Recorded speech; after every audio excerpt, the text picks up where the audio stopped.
उत्तर प्रदेश में एक आकलन के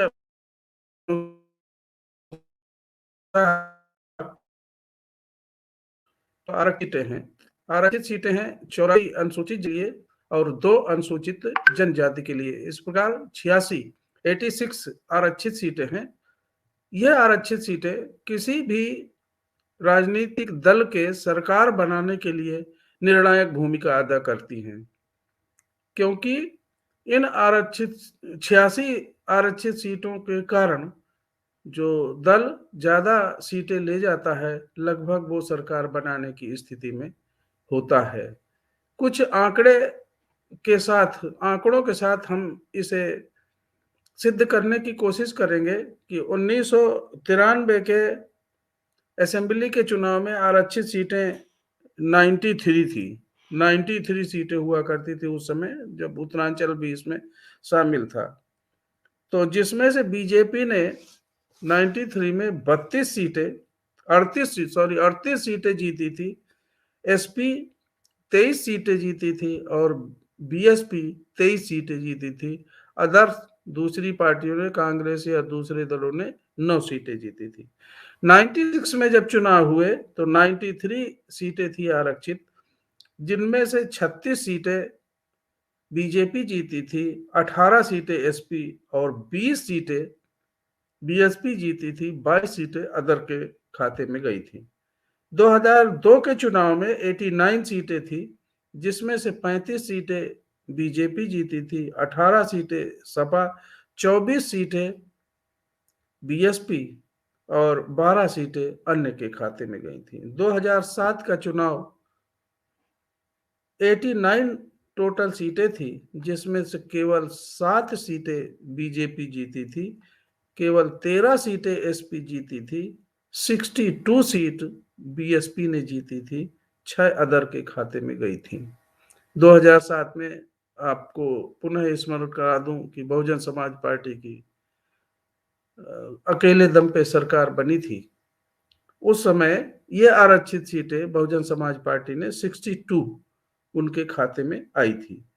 2012 में 85 सीटों पे चुनाव हुआ था, आरक्षित सीटें थी 85, जिनमें से 3 सीटों पे केवल 3 सीटें बीजेपी के खाते में, 58 सीटें समाजवादी के खाते में, 15 सीटें बीएसपी के खाते में और 9 सीटें अदर के खाते में गई थी।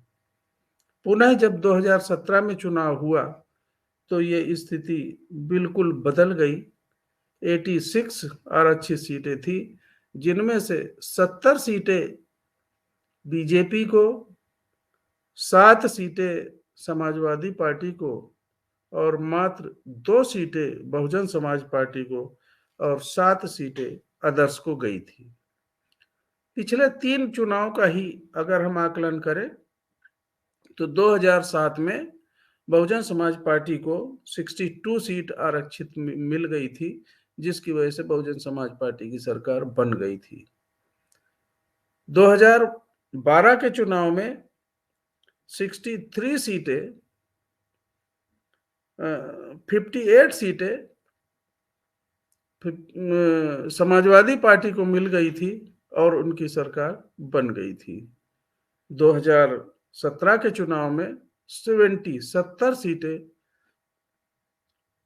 भारतीय जनता पार्टी को मिली और सरकार बनी थी।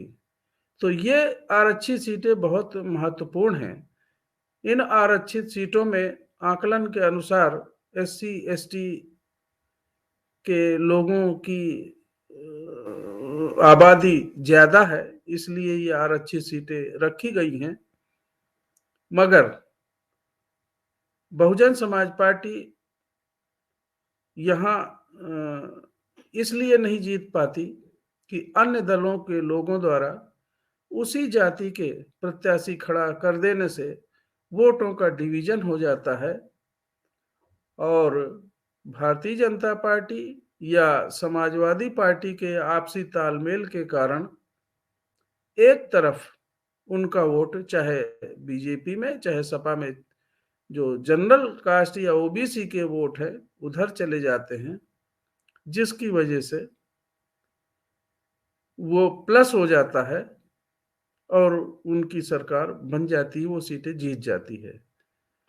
जब 2007 में बहुजन समाज पार्टी की सरकार बनी थी, तो उस समय अनुसूचित जाति जनजाति के वोट के अलावा बैकवर्ड या मुस्लिम समाज के लोगों की भी बहुतायत में वोट मिली थी। और विशेष बात मैं ये कहना चाहता हूँ कि जो बहुजन समाज पार्टी का बेस वोट है, वो बिल्कुल इंटैक्ट था, वो इधर-उधर हिला नहीं था। अगर बहुजन समाज पार्टी का जो वोट 23, 24, 25% है, बेस वोट है, वो कहीं न हिले, किसी भी सूरत में उसमें 1-2% के अलावा कोई उसमें बदलाव ना हो, तो भी वो सीटें जीत सकते हैं। बहुजन समाज पार्टी जीत सकती है। और अब 2022 के चुनाव में ये मुझे पूरी उम्मीद लग रही है कि जो बहुजन समाज पार्टी का बेस वोट है, जिसमें एससी के लोग, अति पिछड़े वर्ग के लोग और माइनॉरिटीज के लोग बिल्कुल इंटैक्ट हैं। वो कहीं इधर-उधर जाने वाले नहीं हैं। इसमें सर्व समाज के लोगों का वोट, मुस्लिम समाज का और अधिक वोट प्लस हो जाने के कारण बहन कुमारी मायावती जी ने इस बार चुनाव की जो स्ट्रेटजी बनाई है, उसमें इन आरक्षित सीटों को विशेष रूप से ध्यान देने के साथ-साथ सर्व समाज के लोगों के वोट के डिवीजन को रोककर बहुजन समाज पार्टी के पक्ष में ही जाने के लिए पूरी उन्होंने रणनीति बनाई है, जिसकी वजह से लगभग 70 सीटें बहुजन समाज पार्टी के पक्ष में जाने की उम्मीद लग रही है। और यह गणित बिल्कुल असंभव नहीं है। यह सच्चाई दिख रही है कि जो बहुजन समाज पार्टी का बेस वोट है, वो बिल्कुल इस चुनाव में 2022 के चुनाव में इंटैक्ट है। कुछ भी इधर-उधर होने वाला नहीं है। इसलिए ज़्यादा उम्मीद लग रही है कि ये आरक्षित सीटें बीएसपी के पक्ष में जाएँगी, डिसाइडेड सीटें रहेंगी और बहुजन समाज पार्टी को सरकार बनाने में लाभदायक होंगी, मदद करेंगी। ऐसा मेरा आकलन है। जय भीम, नमो बुद्धाय, नमस्कार।